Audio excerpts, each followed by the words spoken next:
Jai Shri Mataji. Good morning, everyone. Let's bow down to Shri Mataji, raise our Mother Kundalini, and put Bandhan.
Shri Ganesh Mantra.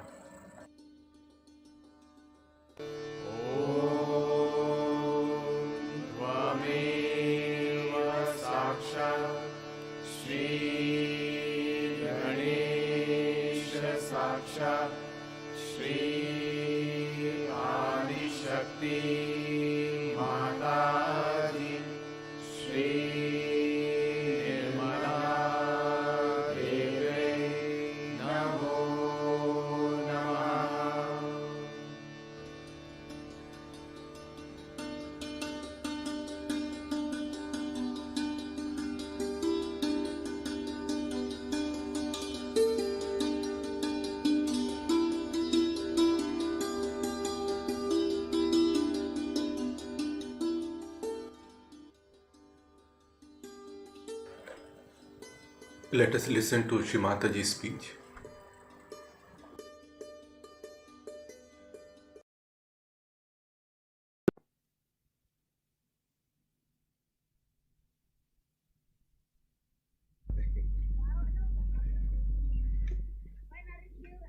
It is so sahaj today that the day of celebration has fallen onto the birthday of Sri Ganesh. Every month they celebrate the fourth day of the moon as the birth date of Sri Ganesh. And today is that date. Luckily, we are here for the puja of Sri Ganesha on his birthday. I have said a lot about Sri Ganesha and his importance in our life. He is the giver of wisdom. But this wisdom comes from our innocence. Innocence that is innate within us. As children, we are innocent. But as we grow, we start exerting ourselves in a manner that we start losing our innocence. We lose it in two ways. Once we have lost our innocence, we cannot believe that others could be innocent. Another is that we think innocence is not important. Innocence is the sustenance, is the basis of spirituality. If a person doesn't have innocence, he cannot rise in spirituality. That's why the first job of Surge Yoga is to establish Sri Ganesha within you, to awaken you. As soon as the Kundalini awakens, you must know that Sri Ganesha comes into being. Without his awakening within you, Kundalini cannot be raised. But it could be temporary or it could be a permanent thing. It could be very temporary with people who are not yet adjusted to the new method or to the ways of God's love. Those who have not understood or those who have not gone through those traditions, it is rather difficult for them to establish Sri Ganesha within. At this point, I find there are people who fight with their problems and try to overcome the outward problems and establish Sri Ganesha. But there are other people who are still not there. They start doubting others' innocence. In Surge Yoga is a very common failing. I have seen people complaining about others, saying that their innocence is not established. It's the first sign that your own innocence is in danger. Because you doubt yourself, you are doubting others. If you are doubting others, then be sure that you are not going to gain anything. Your job is to look after yourself and not others. And if you start doing like this, gradually in your Muladhara, there will be lots of these booths that will just jump in and they'll give you more ideas and more ideas of doubting others. By doubting others, you can never correct them and never yourself. So those people who indulge into this kind of practices go away from their innocence. They try to find out what others are doing, what are their ways of using other people in Surge Yoga for their own purposes, or some sort of a funny spy-like attitude they develop. In Surge Yoga, you have to only spy yourself and not others. Those who start spying themselves, criticizing others, will never rise higher than what you are. In the beginning, I have seen many Surge Yogis who come also try to do this, to criticize others. This is the sign of their immaturity, sign of their also poor awakening of their Sri Ganesha. So those who come for the first time should be very careful that still we have to achieve a lot and we should not start doubting others, making remarks about others. Because in innocence, people can be very, very simple, very friendly, but inside their hearts there is no malice, there is no filth. But those who come for the first time sometimes have the filth within them, and they say the reflection of their own filth in other people. I had gone to a program in Kolhapur, and you know how your mother is, innocent and pure. And a gentleman came and he told me that he has a Nabi problem. So I said, all right, you put your hand on my Nabi. He put his hand there, and the women there, who were really funny women, they said, why should mother allow another man to touch her knee? They could not understand that how could anybody touch a lady's knee. But once you are at that level, you don't really know that there is bad in it, and you just say, all right, it's all right, you can touch my knee. And the fellow got all right with his trouble, with his Nabi. So, you see, the thing is, if your eyes are clean, you can understand what is clean and what is unclean. But if your eyes are not clean, you start seeing something that you want to see. Or sometimes you see something that never exists. So, I would request all the new Sahajogis who are here not to criticize the old Sahajogis. And this is very anti-God activity. Never say a word about the old Sahajogis. Because I have heard complaints, people came and complained to me and I was amazed. Those who are just now there, how can they start criticizing other Sahajogis? That means you are trying to hit the roots of Sahaja. And this is not the way you are going to help. So I have to request you, please look after your own vibrations. Look after your own ascent. Look after what you have done for Sahaja. And then talk. Suddenly, if you just enter into Sahaja Yoga and start criticizing others about their innocence, you are hitting the Ganesha at the root of it. So be careful. Of course, you will be hit, no doubt. And such people who have done like this, I have seen have ended up with cancer. Because Ganesha is the one, when he gets angry, the first thing you get is cancer. So be careful, I am warning you. Don't try these tricks anymore. Try to improve your spirituality so that you can enjoy the joy of Sri Ganesha. This is one side. The second side is that to keep Sri Ganesha intact, we have to have certain maryadas. Everybody must have certain maryadas. Like that, I would say that I will ask a lady to put her hand even up to my heart point from the front. But I would not ask a man to do that because there is a maryada. If you are a man, you are not supposed to touch my front side, but you can touch my back side. There are maryadas for everything. And if you do not observe these maryadas or these boundaries, then you are apt to get out of it despite the fact that you are pure. And you might create a problem unnecessarily. I'll give a very good example of Sri Mahavir, who was the incarnation of Bhairava. Himself, Bhairava took on this birth. And to Bhairava, what is cloth, what is dress? I mean, he is a person. To him, the whole universe is his clothes. So the whole directions are his clothes. He is a Digambara. To him, what does it matter? He is so innocent. He is absolute innocence himself. And the innocence that is destructive, that will destroy. Through him only you get your cancer when you start misbehaving. So he is such a simple man like him, in the sense that he never knew what was impurity, who didn't know what sin was. Such a personality came on this earth to teach people to be innocent, to be dharmic, to be good. Now this one once had to go to some forest where half of his cloth got caught up in the bushes. So he had to cut it off and he was left with half of the cloth.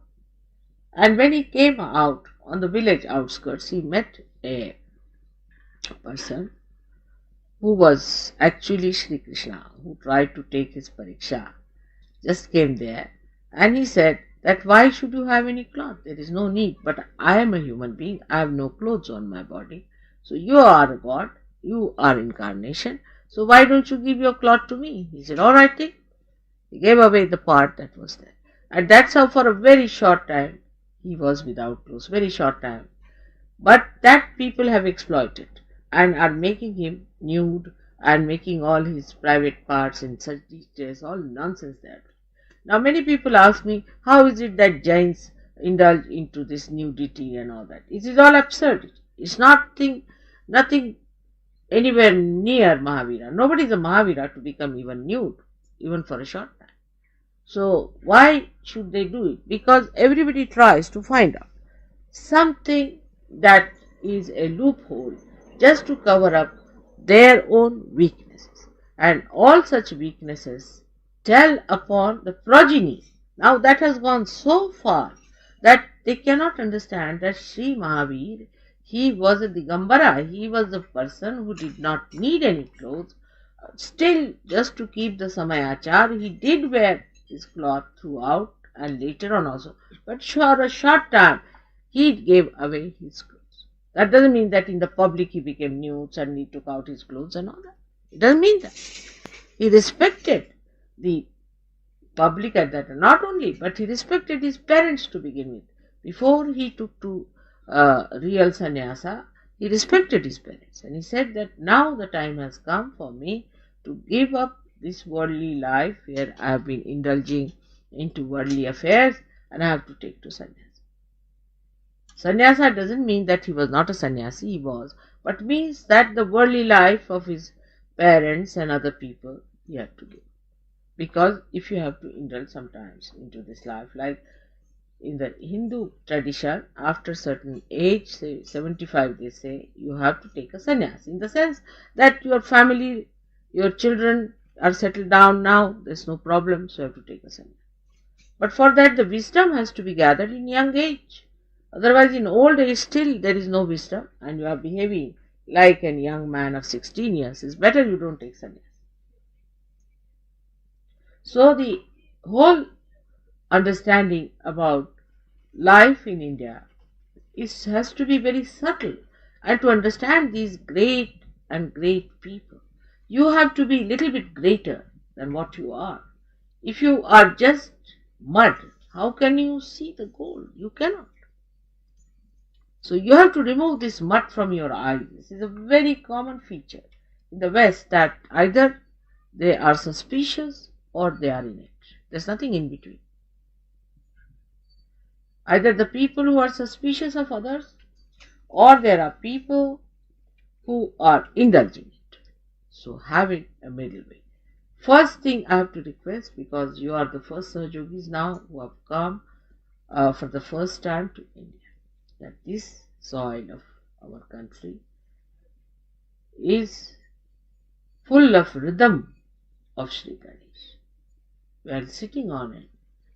You have to vow that I will establish my Ganesha. Don't worry about others. Your attention on others is wrong. I'll establish my Ganesha, and let this Mother Earth give me the full strength to establish myself. This is very important, because unless and until your Sri Ganesh is established, you cannot be connected to the whole, nor can you have the enjoyment of your spirit. You will be a half-baked personality, which you should not. So far I have seen that the Western Sahajogis are extremely assiduous, and they take things very seriously. They get to it because they know if they have to have joy, they have to work it out. So you have to be an introvert as far as you are concerned, and as far as others are concerned, you have to be just seeing the good points of others. Always see the good points, not the bad points. Otherwise, you will create problems for yourself, and a day will come you will have to get out of surgery. It has happened with many who tried these things, and they are out, absolutely out of surgery. If you have to be in Sahaja, you have to understand that to be one with the whole, try to look after yourself. Another thing I have told you, that in every country I have to have somebody on whom I have to depend. Just like Sri Ganesha, I depend on him for many things. He looks after many things. In the same way, in every country, I have to have somebody there. I do not like that all the time you are complaining about a person with whom I am in connection. You need not correct that person.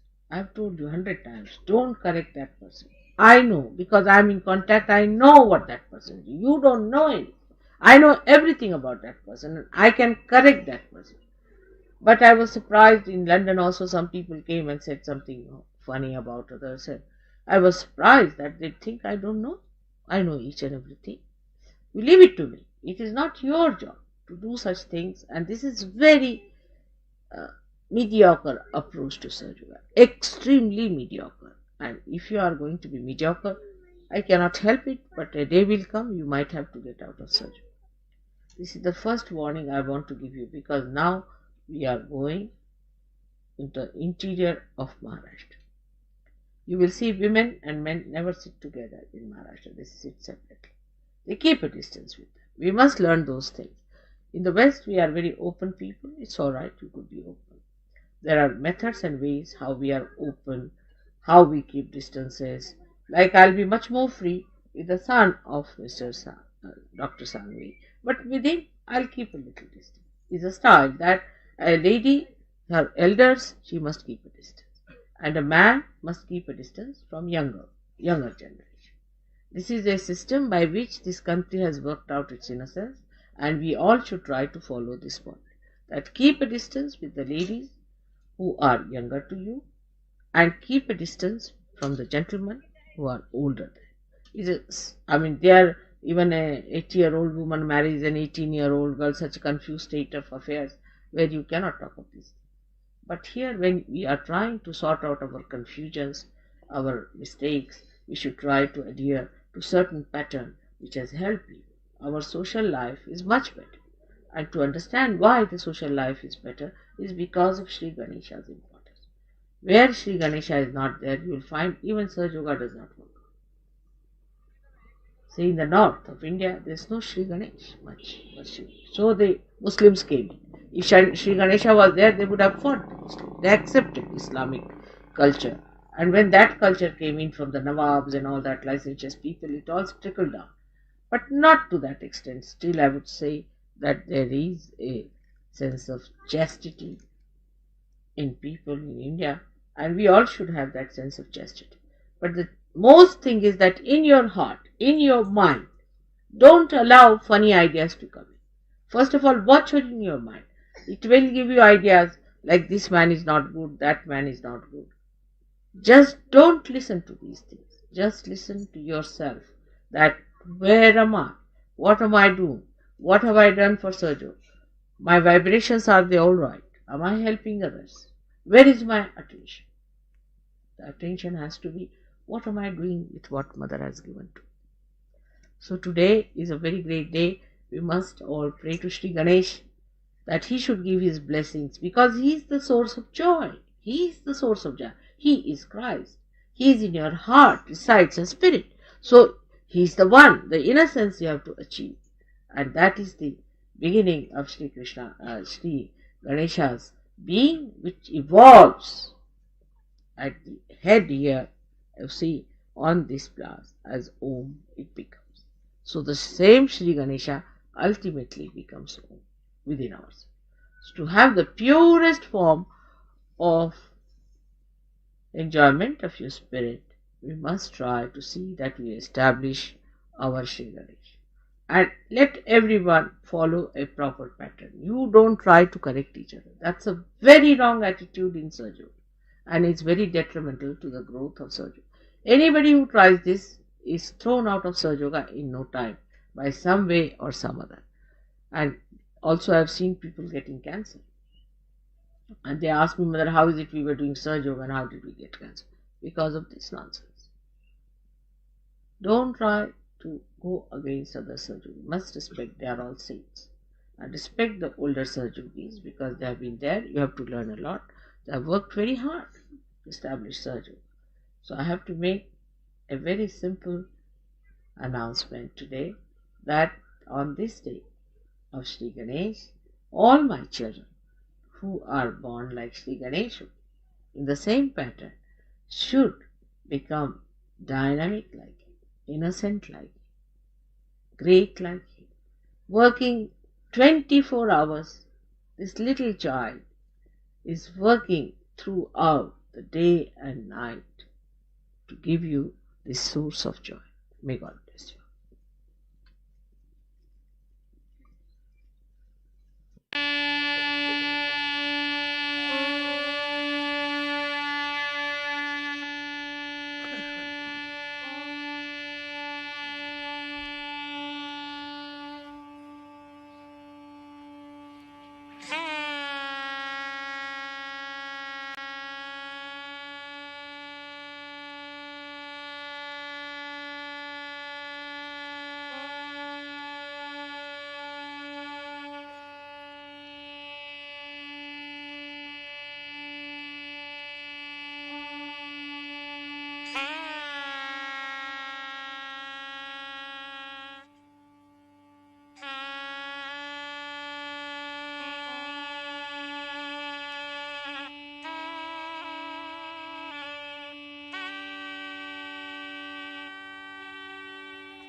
Mahamantras.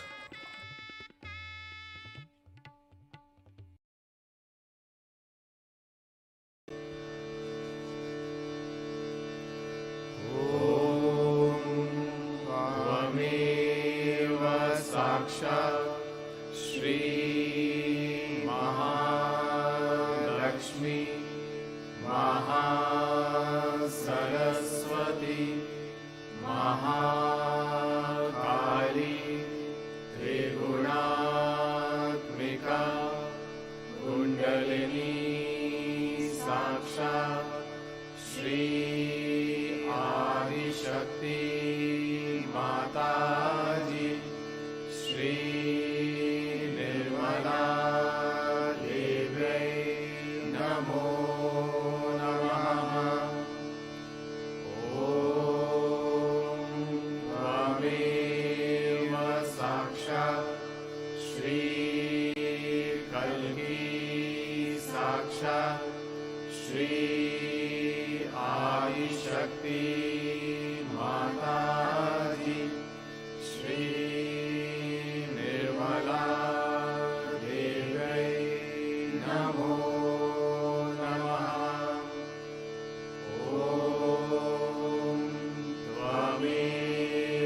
Thank you, Shimata ji,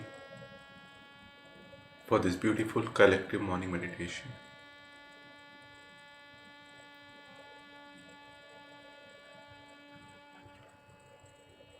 Kindly bless us with the qualities of Sri Ganesha. Jai Shimata ji. Let's bow down to Shimata ji, raise our mother Kundalini, and take Bandhan.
We will continue our daily collective morning meditation. Same time. Jai Shri Mata ji.